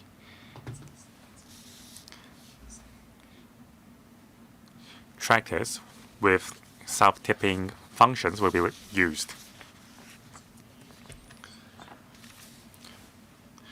And also we will replace the lifting machineries. Next slide. In this project, we will also enhance the layout of the tipping hall of the Shatin transfer station. There will be a new reception area for large waste so as to handle these waste more effectively. In the new reception area, there will be a new compacting machine for compressing the large waste. Next slide. We will apply technologies to enhance operational safety and also strengthen monitoring on the operation. Safety measures include 4S Smart Site Safety System and also the Supervisory Control and Data Acquisition System, SCADA. There's also a high-resolution CCTV system and AI-assisted vehicular flow monitoring system. Specifically, the 4S Smart Site Safety System will make use of images to analyze potential safety risk with the assistance of AI.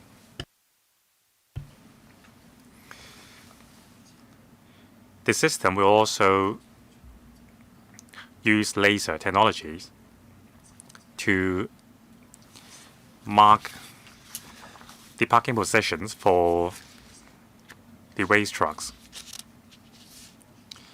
and to implement better separation between workers and vehicles. And also we will use smart personal safety equipment to ensure the safety of workers in the transfer station. The next slide.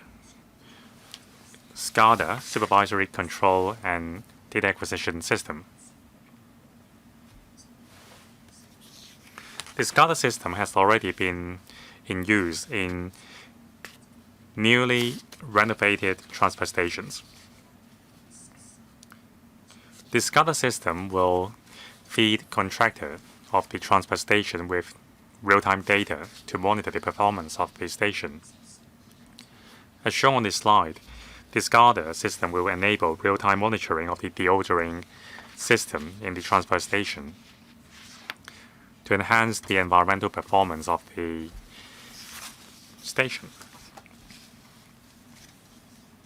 The next slide.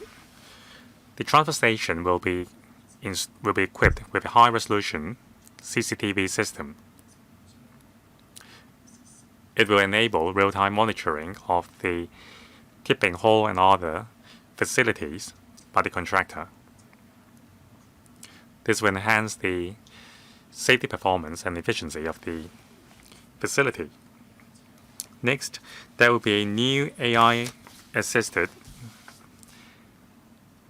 vehicular flow monitoring system. Like the map on your mobile devices, you can monitor the real-time traffic within the transfer station. Also, the information will be uploaded onto our online platform so that the users will be able to get updated information concerning the length of the queue in the transfer station to assist the operation. Now, this is a sample of the real-time data as shown on our website. CCTV images are published in real time onto our website for the trade's benefit. Now, through our AI-assisted queuing system, we can disseminate the most updated information to the users. Now, concerning the queuing arrangements in the Shatin transfer station, it is as shown on the diagram. There are two routes. First of all, you will join the queue in the, as shown by the blue arrow, and then the red arrows will take you to the tipping hall for waste tipping. It can accommodate 30 vehicles at the same time. So we will optimize the layouts of the other transfer station to allow 30 vehicles to queue simultaneously. Next slide. Another emphasis is to enhance the environment near the transfer station. We will replace the switch cleansing vehicles. There will be automatic truck washers.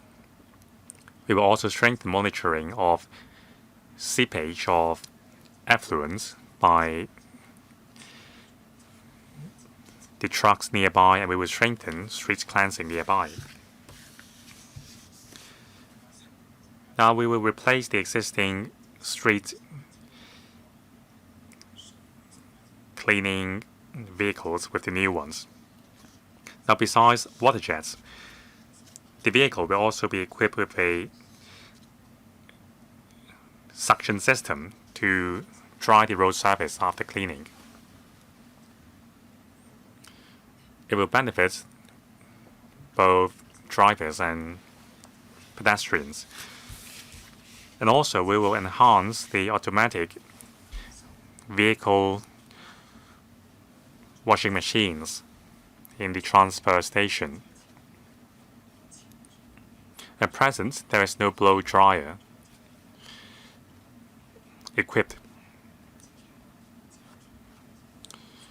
So at present, after washing, the vehicles will be wet when they come onto the surface, which will affect the environment nearby. So with this project, we will procure new car washers equipped with strong blow dryers. So in the future, the vehicles will come onto the road dry after washing. And as I've mentioned, besides procuring new street cleansers, we will also clean the roads more frequently. Now the route as shown in red is our existing route.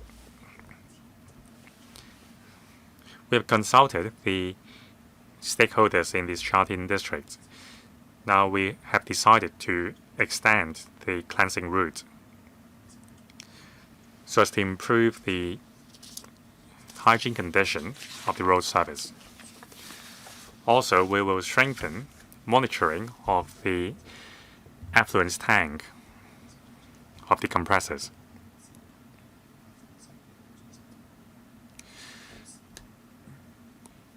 Now, existing compressors are equipped with their own sealed-off effluent tank. But as you can see, when they enter the roundabout and when they make turns, effluents may spill from the vehicles. So we have installed CCTVs to monitor the operation of the trucks against any spillage of effluents. Whenever this happens, the contractor will deploy street cleansing vehicles to clean the roads immediately. And also for trucks spilling effluents, we will repair them immediately. Now the fourth area of improvement is enhancing the performance of the transfer station, especially in terms of deodorization and ventilation. We will replace the ventilation system in the transfer station. We will install a deodorizing moisturizing system. We will also install speed gates at the access of the tipping hall and the compressing hall, and also we will enhance the performance of the sewage treatment system. Now, the ventilation system is very old.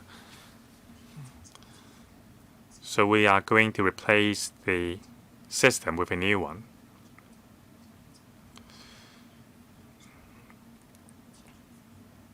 So the entire transfer station, in particular the tipping hall, will be kept in negative pressure so as to prevent the smell from escaping. And also we will install a moisturizer and an odor neutralizer at the access. Next slide. At the access of the tipping hall and the compressing hall, we will install speed gates.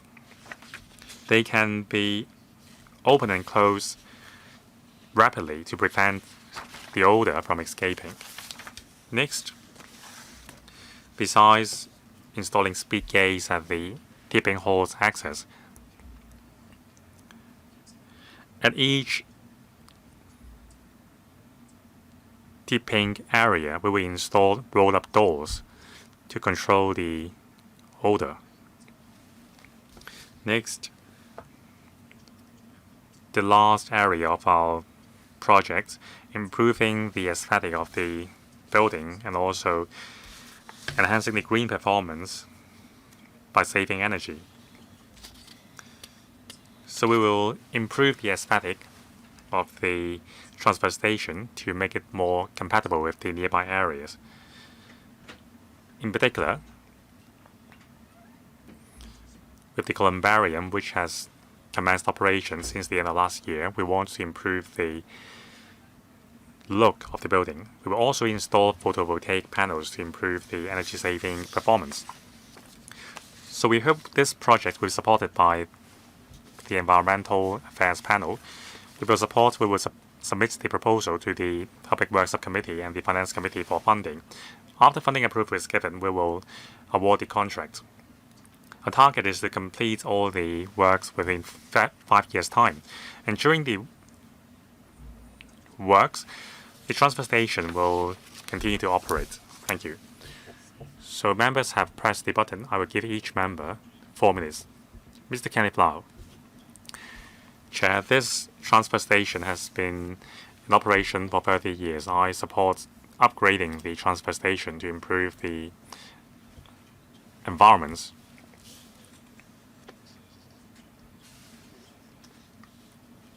Now, concerning the deodorizing technologies used, now the government told the Sha-Tin District Council that deodorizing moisturizers would be installed at the access of the tipping hall, and there will be more frequent checking of the water tanks to prevent spillage of effluents. And more frequent street cleansing will be conducted to minimize the impacts on the users of the nearby columbarium. So, are there any statistics concerning the complaints against the odor from the transfer station? And second, now the deodorization techniques used in the mainland include plasma deodorizers. So besides pressurized deodorizer, through the use of plasma technology, with the use of active iron particles, the particles giving rise to odor would be neutralized. So will the government adopt this technology to enhance the performance of the transfer station? And also, you need to set KPIs after the upgrade to monitor the efficacy of the deodorizing strategies. Mr. Kwan, or rather Dr. Kwan, will take the question. On complaints about stench, in 2025, there were 8 complaints about the odor at the Sha-Tin transfer station. 7 out of the 8 complaints were received after the columbarium opened. We talked to the district councillors about that. We understood there was a stench issue, so we adopted the idea of the district councilor. We installed the odor moderation vaporizing system. After the installation, we met with the district councilors and they noted significant improvement in the odor issue. On March 22nd, as at March 22nd, we received 2 complaints, one received in March, another one received in January. The member brought up deodorizing technologies. If this proposal is granted, there will be certain improvement measures. On new technologies, we keep an open mind. Now, other departments use different technologies, such as the use of technology to break down the oxygen molecules. The member brought up mainland technologies. We keep an open mind. We consider different options and adopt the most appropriate one. Thank you. Mr. Andrew Lam. From the paper and previous discussions, we learned that you are using new technologies. I support that. The paper says this project will cost $700 million or so. This will improve the environment. I support that. Apart from the Shatin transfer station, we also have other transfer stations. So will we review the criteria based on which we receive the waste? And will there be changes to the mechanism for us to decide what waste we take in?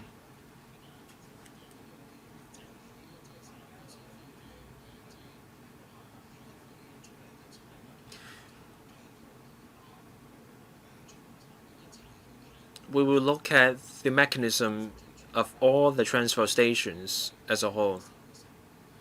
So the fees, it's about cost recovery. So we arrive at the fees we will charge based on the costs involved in replacing the facilities. These transfer stations go through modification or upgrading from time to time. So is there a mechanism where you review the fees once a year or once every 2 years? So I may have heard this wrong. I don't think it's a good idea to review the fees only after this project is completed. The FSTB has a mechanism in place. The Bureau gets in touch with other departments to review fees. So we work out the cost and then we set the fees at the cost recovery level. So that will happen after we talk to the FSTB. Raising fees will require considering the response of users. So we will talk to the FSTB and stakeholders before we make such decisions about fees.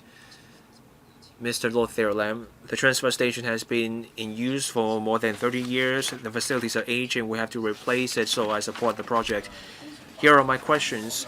The project involves purchasing machinery and also waste containers.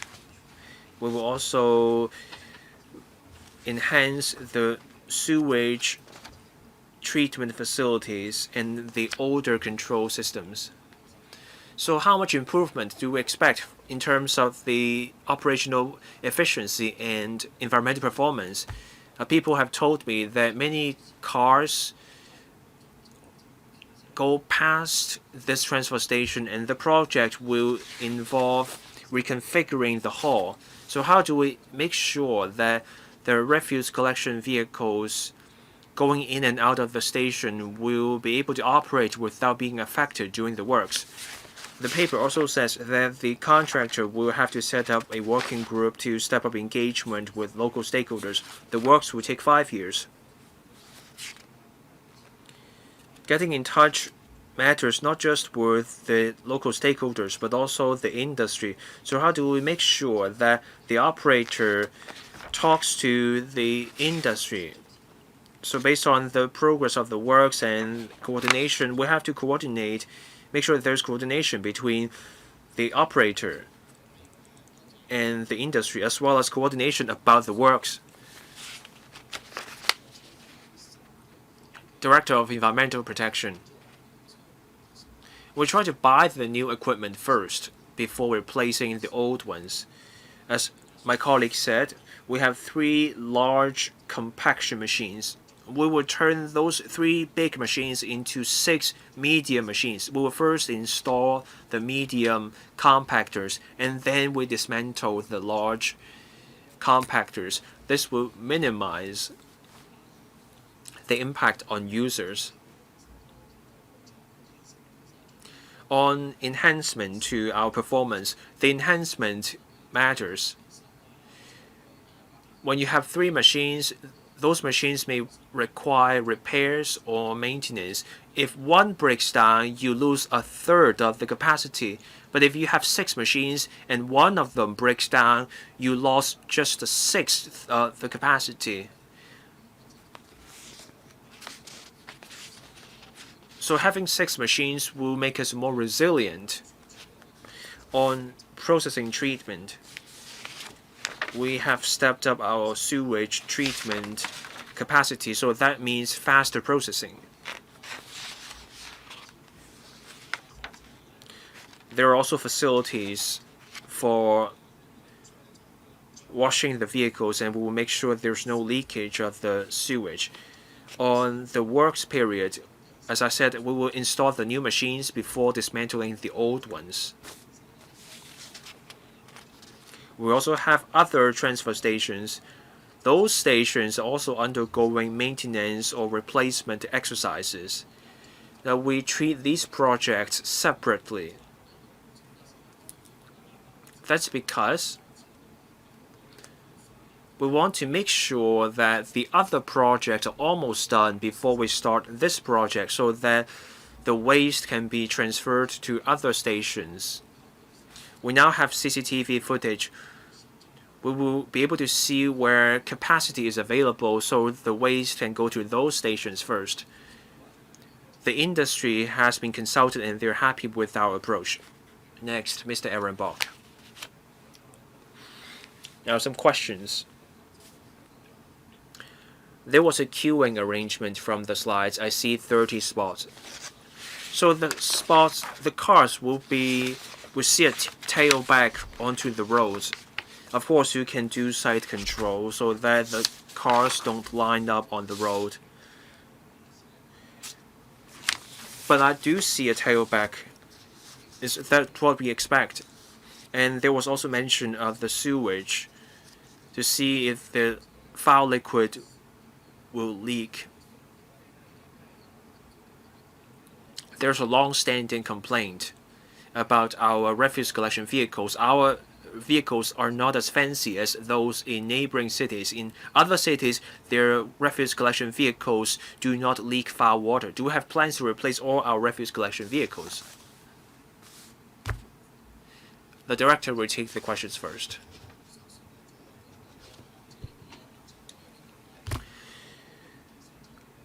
For the refuse collection vehicles,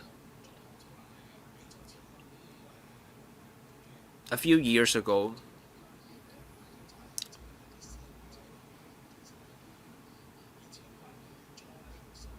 we provided funding for the government fleet and some private fleets to install tanks. This is the image.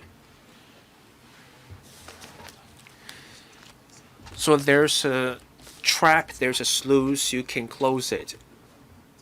But when the refuse collection vehicle has too much waste and then the car makes a sharp turn, the foul water leaks. That's why at roundabouts and sharp bends we will install CCTV cameras.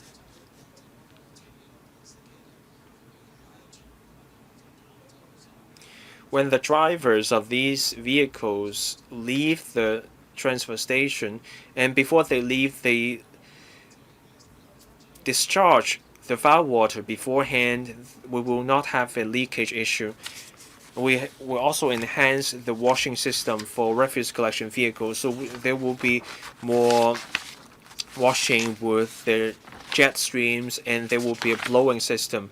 So we will have a gate. We will make sure the vehicles are cleaned. This is not about the design of the refuse collection vehicles. Elsewhere, the refuse collection vehicles can take a turn and the foul water will not leak. Why do we not replace our own vehicles? It's not just about installing an extra tank. Director.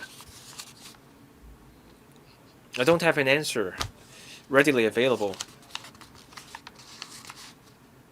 There was another question about queuing. Dr. Kwan will take the question.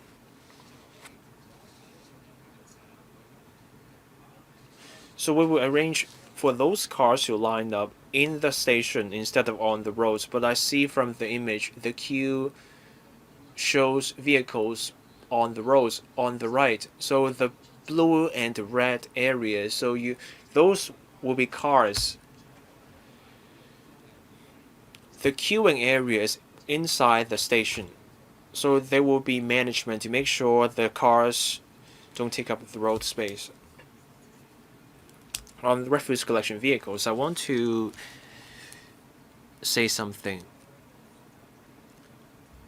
We can invite members to visit the refuse collection vehicles. For the FVHD vehicles, there's a tank below the vehicles to catch the foul water. At transfer stations, after the refuse collection vehicles unload, and before these cars leave, they discharge the foul water, and they will be washing of the wheels and the car itself.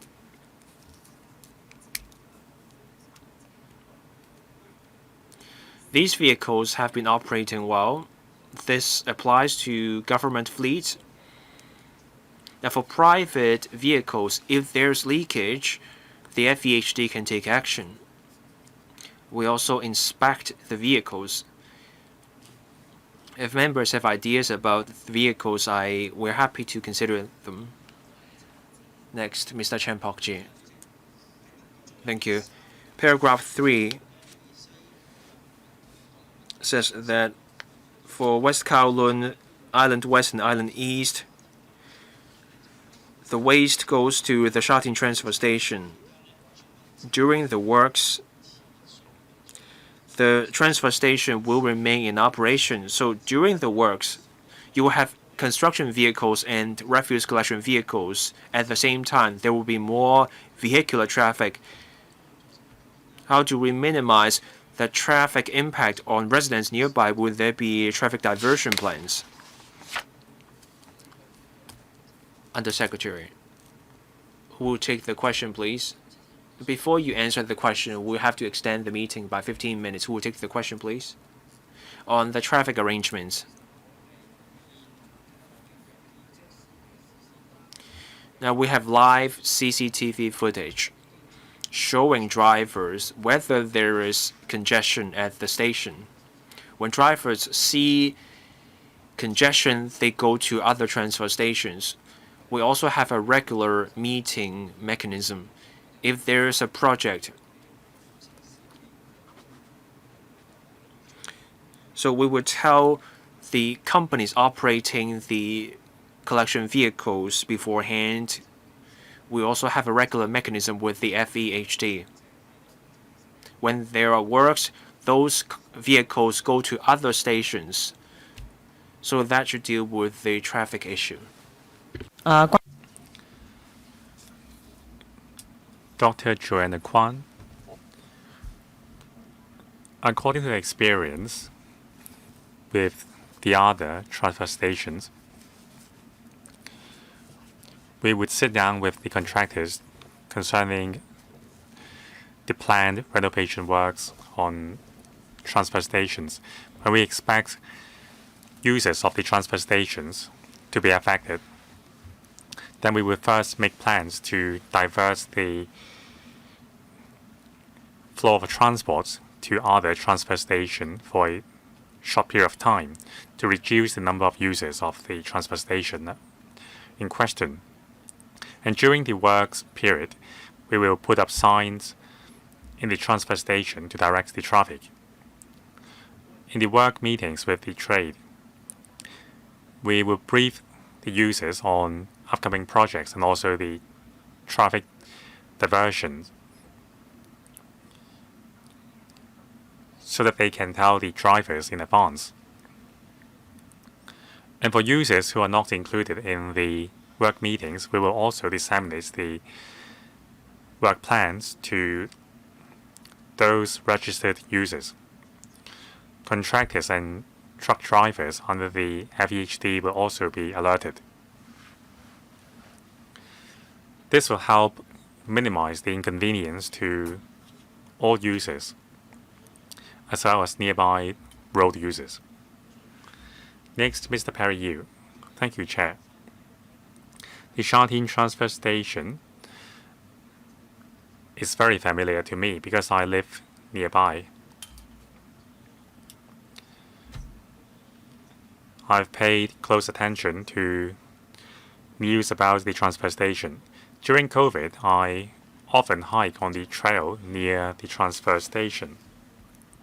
Now, the hiking trail nearby takes you to the top of Shakmun Mountain with an elevation of 260 meters with a very beautiful scenery. So I think there might be room to improve the hiking trail to benefit the community as well. Of course, that's the other thing. Now, the transfer station has been used for some 30, 40 years, so an upgrade is necessary. Whether $700 million is expensive, well, I'm not qualified to say. So I would like to know, after the upgrade, how long can the transfer station last? Now, this is a sort of obnoxious facility. If we upgrade the facility to an education base that would help teach children in the district on environmental protection. Many colleagues are concerned about the impact of the facility on the nearby community, especially on the air quality.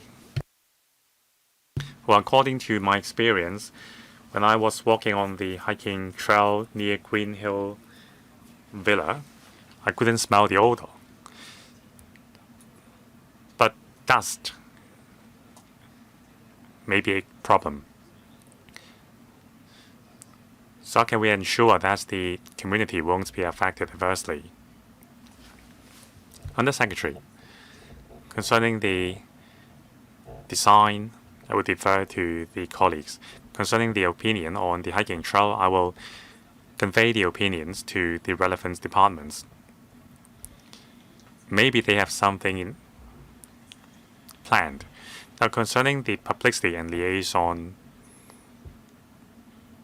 functions, there is a condition in the contracts with the contractor to establish a community education branch.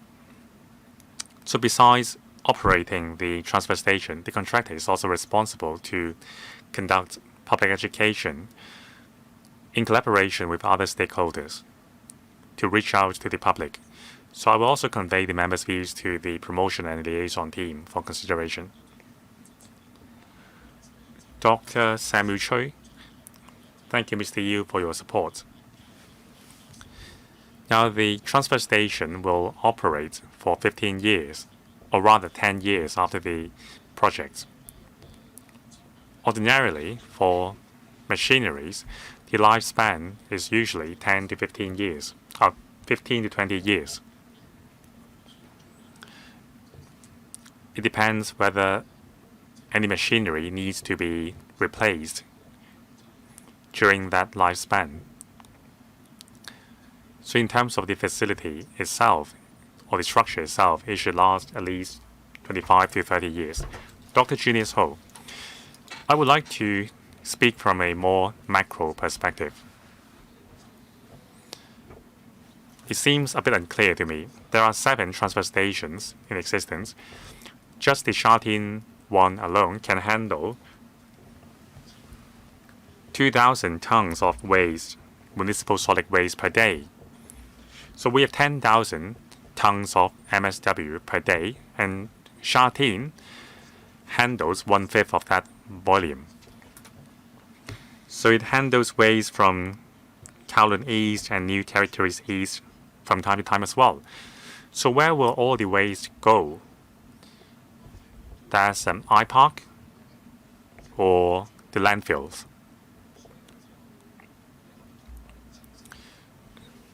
So I said the picture is not very clear because this project will cost $726 million. What about the other transfer stations? Will they need upgrading soon? So I need to see the big picture. This one has been in use for 30 years. What about the remaining 6? Some may be younger, but this information is not available in the paper. Now, transfer station, what are their functions? Well, they collect municipal solid waste from refuse collections and also from greenhouse community. So the waste would be compacted in these transfer stations and then delivered to IPARC 1 and IPARC 2 in the future. So give me a big picture. Can we close down some transfer station in the future? We don't need transfer station in each district. Now, maybe we can enhance the capacity of the remaining 6 waste station or transfer station to absorb the load of all the transfer stations. Maybe it's a good opportunity to close down the Sha Tin transfer station.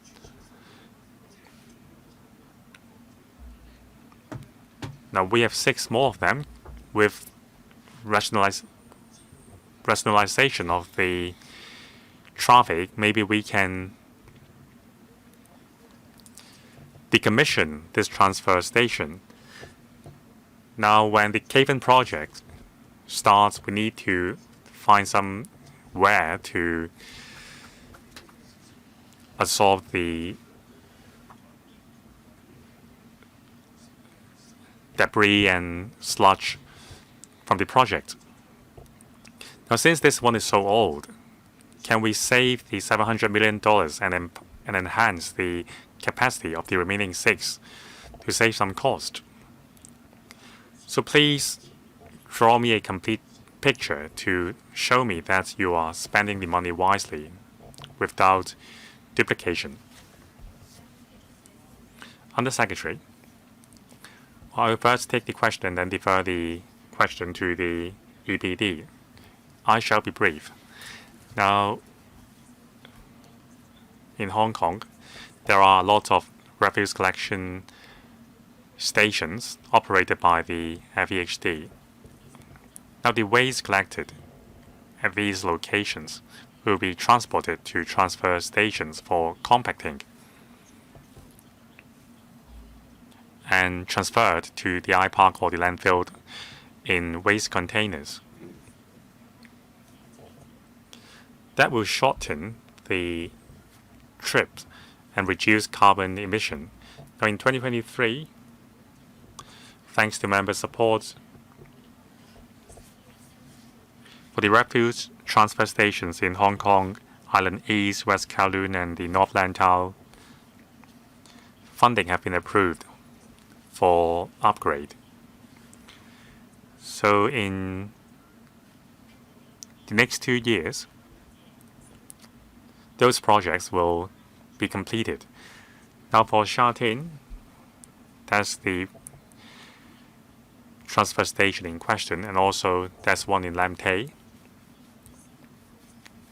We have sufficient resources for improvements works without funding application. So there are upgrade projects down the pipeline.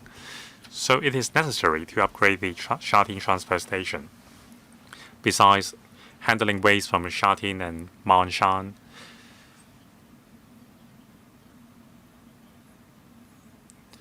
given the transfer station decommissioned for Kowloon East, it has to absorb the workload from that station as well.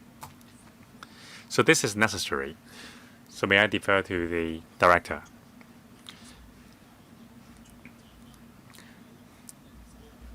Now there are 6 transfer stations. 2 are on the Hong Kong Island, 1 on the east and 1 on the west. Combined together, they can handle 2,000 tons of MSW per day. Those will be transported to the landfill. Shatin has a capacity for some 2,000 tons of MSW per day, roughly speaking. So it will deliver the waste to Tai Po and Shatin. It also take MSW delivery from Tseung Kwan O and Kwun Tong, and then they will be transported to the landfill. Now the Sai Kung one is the largest one. Its handling capacity is 2,500 to 3,000 tons. It collects waste from the entire Kowloon region. Now the waste will be transported to iPark 1. Now on Lantau, there is a smaller transfer station with a design capacity of 1,200 tons. That's the smaller one because it only handles waste from the Lantau and some from Tsuen Wan and Cheng Yi.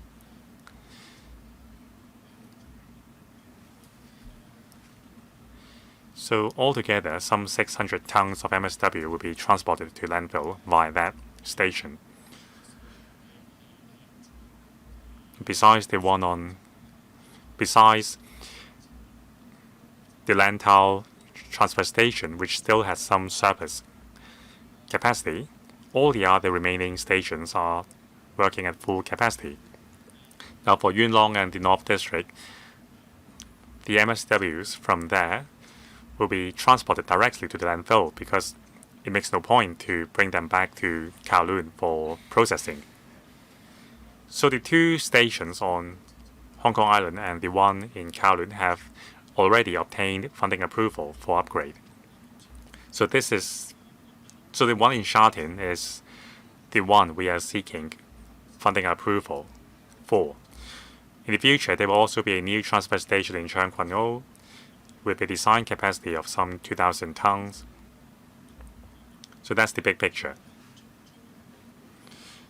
We need another one in Tseung Kwan O because in the future we will mainly rely on sea transport to transport the waste to iPark 2. That's the incinerator to be built. Thank you, Director. I have a very short question as well. First of all, the photovoltaic panels. Now, are you going to install these panels on the administrative building alone, or will it be installed on the entire structure? And will the electricity generated be sufficient for running the transfer station? Now, the old transfer station has been in use for 30 years. So after the upgrade, it will last another 35 years. So the equipment themselves will last 15 to 20 years. But there is a trend of autonomous vehicles in the world. Have you considered this trend? I'm not saying you have to deploy driverless vehicles now, but is that capacity to accommodate driverless vehicles in the future? And also the new street cleaning vehicles, will you try to use driverless ones?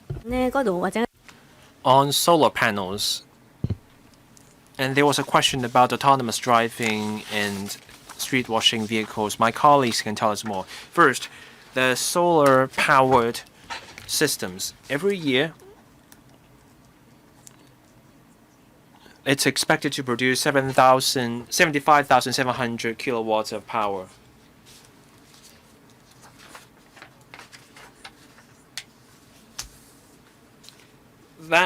Those panels will generate roughly 3% of the power consumed by the transfer station. Do you have the panels on the administration office? There's little space.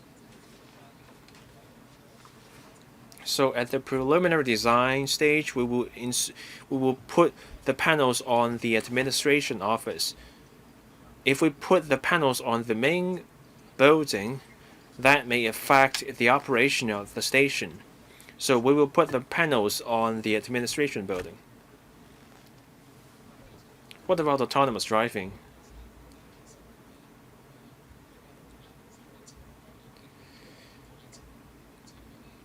Most vehicles coming in will be coming in from the street. Those will require drivers.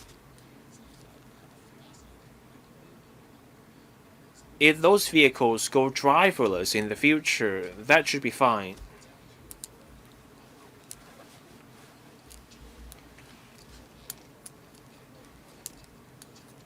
We have systems in place alerting the drivers know whenever their vehicles are in the wrong spot. There is radar systems on the ground as well. The tricky part is when the vehicles leave the transfer stations, because those vehicles will have to pick up the waste. That would be the biggest challenge for driverless cars. What about street washing vehicles? It's the same principle. Those vehicles have to go out to wash the street. These are heavy vehicles. There will be hazards if you adopt driverless technologies for street washing vehicles. Different departments will need to work together on fixing the problem. We have to make sure it's very safe to do so. Sorry, Dr. Ho, we have overrun. It's not a question. For the director, I support the overall policy. On waste management, can you give us the broad picture? You have iPark 1, now we're talking about iPark 2, you have so many centers. How do we move things around, and what do we want to achieve in the end, and how much will we spend? We want a broad picture so that we can get a clear picture of what your department is doing. Otherwise, you come in with funding proposals of different amounts on different days. What do we want to achieve? You already have this major landfill. You start with a huge amount, and then you get cold feet. I want to get a sense of the end game. So let's see if we can discuss those points under a broad item. So we have talked to Dr. Junius Ho about this. So we have made the arrangement. We will provide a written document to the Secretariat. Can you circulate the paper among all members? So once we put together the paper, we will give it to the Secretariat, who will then pass on the paper to every member. Any other business? Do members support the submission of this proposal to the Public Works Subcommittee for consideration? No objection. So all members present support the proposal. So this proposal will go to the PWSC. If there's no other business, adjourn the meeting here.